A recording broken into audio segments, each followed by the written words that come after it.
hudbou žiju. A říkají mi novic, hudba je můj život. A mám z ní dobrý pocit, je to jako fet, který si píchám do žil, poslouchám beat. Beat je jako amfetamin, vyrostl jsem na roku.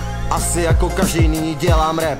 Můj život není prázdný, tvrdý riffy, kytar mě sice nikdy neopustí. Jsem směsice každé hudby, poslouchám, co se mi líbí. Takovej už jsem, nesnažím se měnit, takovej už zůstanu.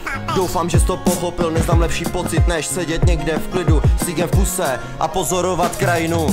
V uších sluchátka a v nich muziku, kontrafakty 1.6 a potom metaliku. Rap je to, co mě naplňuje optimismem. Můžu říct svůj názor a nemusím se za to stydět. Můžu být vážný a můžu jet pohodu ze suterénu rapu. Dostat se nahoru a za tu celou dobu jsem se změnil tolikrát. Tak se neptej proč a neptej se kolikrát.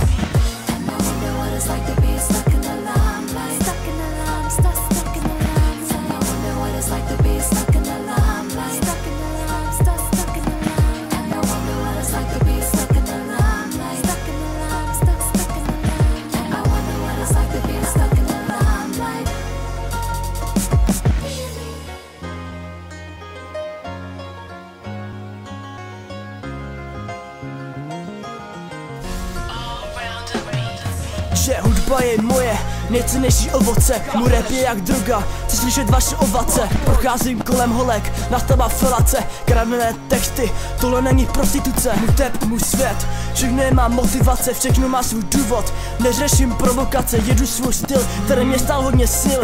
Už nebudu ten naivní, doufám, že jsi to pochopil. Hudba je má energie, hudba je má síla. Jen papíry, beaty a síla mého pera.